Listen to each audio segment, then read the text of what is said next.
여러 가지 이런저런 어려움이 생기면 어떻게 해요? 다시 누구를 찾습니까? 하나님을 찾는 거죠. 이것이 반복되는 것이 인생이라는 겁니다.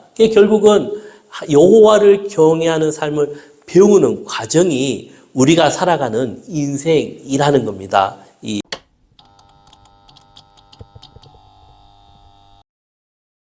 여호와께서 사람의 죄악이 세상에 가득한가 그의 마음으로 생각하는 모든 계획이 항상 악할 뿐임을 보시고, 악이라는 것, 죄라는 것이 어떤 특징이 있는가 하면은 죄는 죄를 계속 낳습니다.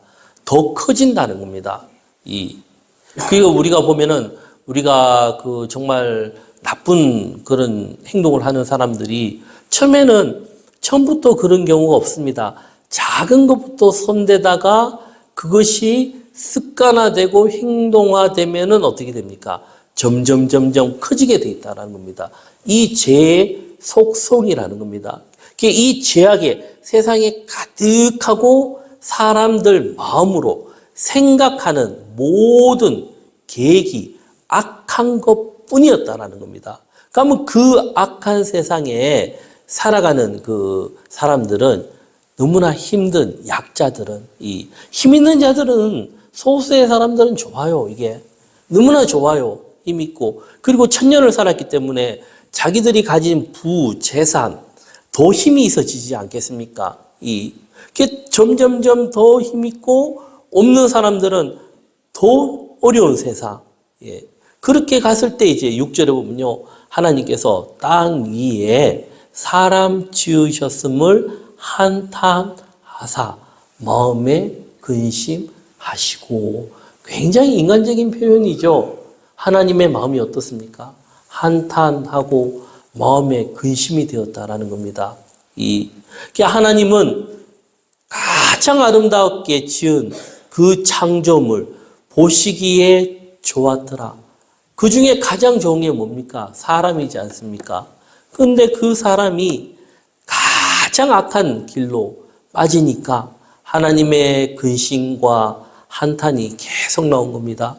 그리고는 하나님의 계획은 어떻게 이루어졌는가? 7절 우리가 같이 읽겠습니다. 이르시되 내가 창조한 사람을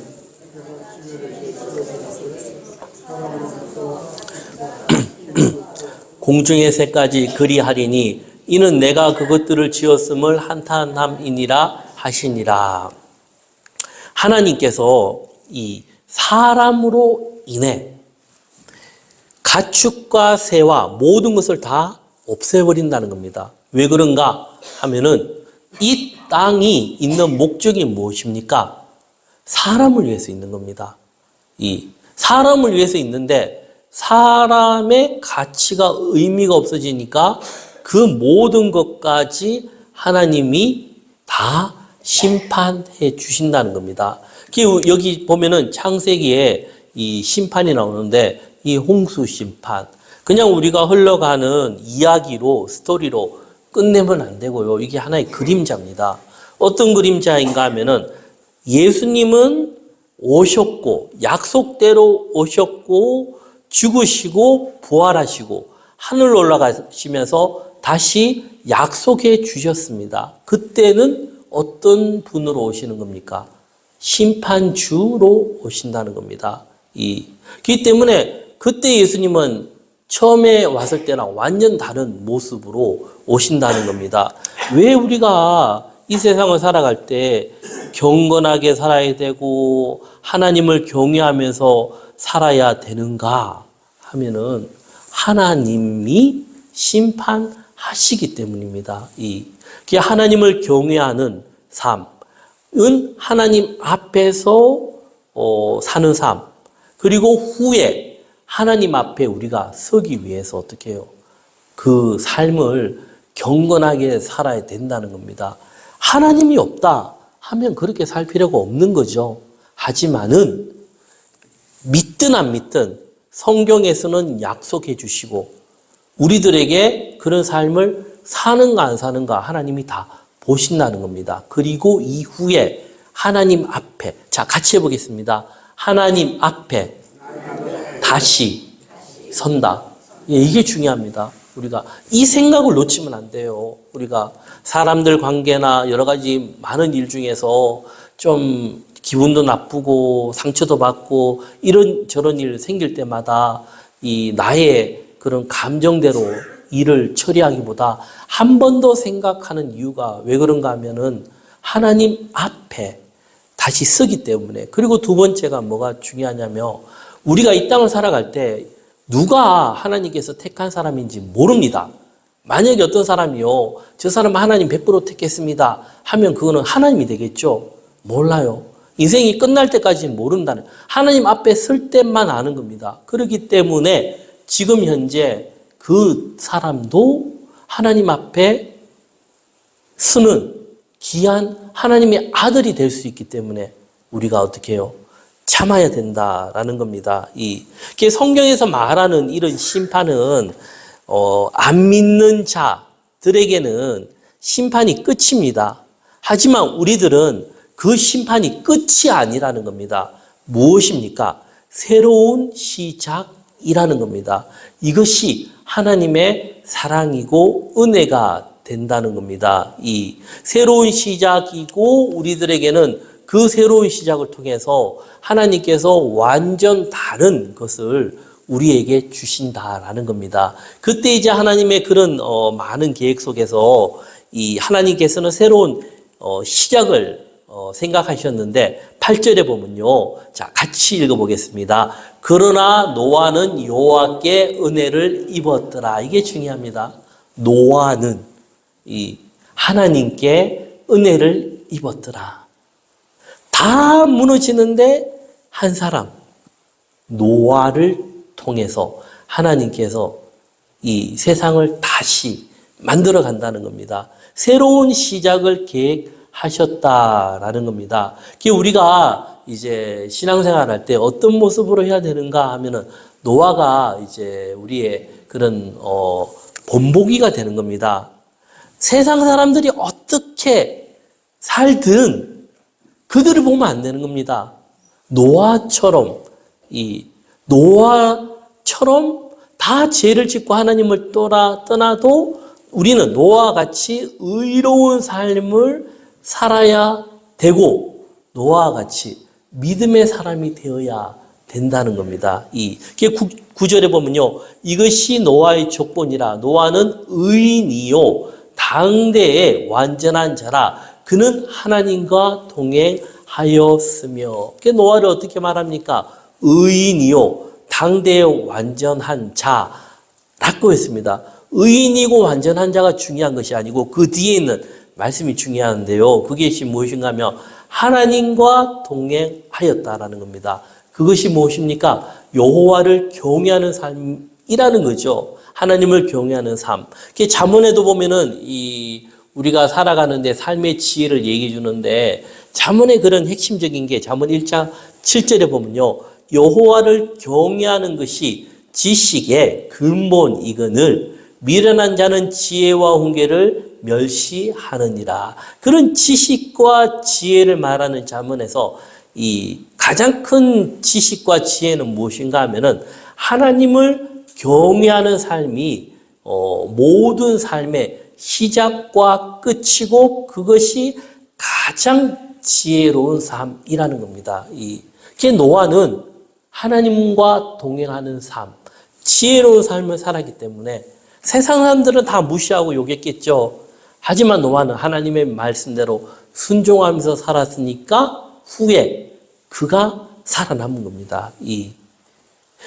하나님께서 우리 인간을 만든 목적이 무엇인가 하면은 하나님의 형상대로 우리가 찾아가고 살면서 하나님과 같이 동행하면서 사는 삶, 하나님을 경외하는 삶이라는 겁니다. 결국 이것이 누구를 통해서 완성되었습니까? 예수님을 통해서 완성되었다라는 겁니다. 요한복음 15장에 보면은 포도나무 비유가 있는데 4절에 보면요. 예수님께서 내 안에 거하라. 나도 너희 안에 거하리라.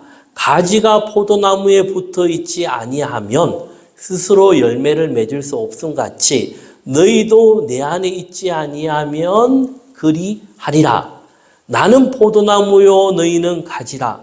그가 내 안에 내가 그 안에 거하면 사람이 열매를 많이 맺느니 나를 떠나서는 너희가 아무것도 할 수 없습니다. 이 말씀이 무엇이냐면 예수님을 떠나면 아무것도 아니라는 겁니다. 참 중요합니다. 인생을 살면서 느끼는 것이 항상 보면은 예수님과 가까이 지내는 듯 하면서 나도 모르게 점점점 멀어지는 겁니다. 그리고는 이제 그 가지에 붙어 있지 않으니까 열매가 없는 거죠. 그러다가 여러 가지 이런저런 어려움이 생기면 어떻게 해요? 다시 누구를 찾습니까? 하나님을 찾는 거죠. 이것이 반복되는 것이 인생이라는 겁니다. 결국은 여호와를 경외하는 삶을 배우는 과정이 우리가 살아가는 인생이라는 겁니다. 하나님께서는 어떻게 해요? 결국은 우리가 예수님을 이 땅에 주셨고, 예수님을 떠나면 아무것도 아니라는 거. 특히 택한 백성은 하나님 안에 거할 때 많은 열매를 맺는다라는 겁니다. 요약하면 여호와를 경외하는 삶이 가장 좋은 삶이라는 겁니다.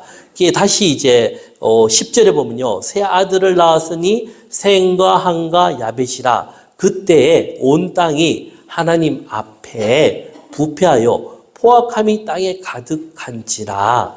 하나님이 보신즉 땅이 부패하였으니 이는 땅에서 모든 혈육 있는 자의 행위가 부패함이었더라. 13절 같이 읽겠습니다. 하나님이 노아에게 이르시되 모든 혈육 있는 자의 포악함이 땅에 가득함으로 그 끝날이 내 앞에 이르렀으니 내가 그들을 땅과 함께 멸하리라. 하나님의 계획은 뭡니까? 땅과 함께 모든 것을 멸하겠다. 그리고 17절에요. 내가 홍수를 땅에 일으켜 무릇 생명의 기운이 있는 모든 육체를 천하에서 멸절하리니 땅에 있는 것들이 다 죽으리라. 하나님의 심판이 갑자기 임한 게 아닙니다. 하나님께서 말씀을 해 주셨죠.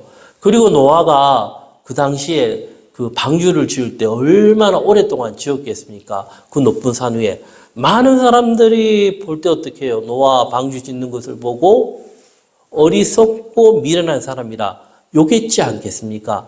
하지만 노아는 그 하나님의 약속을 믿고 끝까지 믿음으로 그 삶을 살았다라는 겁니다. 지금도 성경은 끊임없이 이야기하고 있습니다. 하나님께서 다시 오신다. 하나님이 심판하신다. 예언서에 보면은 거의 다 이런 내용입니다. 이스라엘 민족에 향해서 하나님께서 바벨론, 아수르 이런 나라들 다 멸망시키고 다시 오겠다. 미리 이야기하시고 그 일이 다 이루어졌지 않습니까? 지금도 예수님께서 올라가시면서 약속해 주셨고 말씀하시는 겁니다. 하지만 어떻게 해요? 사람들은 듣지 않는다는 겁니다. 앞으로는 더 듣기 힘든 세상이 될 것입니다. 점점 이제 하나님을 떠나가는, 디모데 전후서에 보면 그런 말들이 많죠. 바울이 했던 말 중에 그만큼 사람들은 자신이 가진 지식, 이것이 최고다 하고 교만해야 돼요. 계속 바벨탑을 쌓는 겁니다. 그러다가 언젠가는 그 탑이 무너지는 겁니다. 18절 또 우리가 같이 읽겠습니다. 그러나 노아는 내가 내 언약을 세우리니 너는 내 아들들과 내 아내와 내 며느리들과 함께 그 방주로 들어가고. 노아와 함께 하나님께서는 새로운 언약을 세워주시고 노아로 인해서 어떻게 해요? 아들들과 며느리들 다 복을 받는 겁니다. 그리고 22절에요. 노아가 그와 같이 하여 하나님이 자기에게 명하신 대로 다 준행하였더라. 믿음은 무엇인가 하면은 그 말씀을 지키는 겁니다. 생각으로만 믿는다. 이건 믿음이 아닙니다. 내가 믿는 바를 지킬 때 그 믿음이 온전하여 진다는 겁니다. 아브라함도 마찬가지죠. 결국은 하나님이 약속하신 것 믿었지만 그 아들을 시험할 때 하나님 앞 그 말씀에 순종하지 않았습니까? 그렇기 때문에 믿음의 조상이 되었다라는 겁니다. 노아는 믿음으로 다 받아들이고 믿음으로 준비하였다라는 겁니다. 왜 그런 삶을 살 수 있었겠습니까? 하나님을 경외하는 삶, 하나님과 동행하는 삶을 살았기 때문입니다.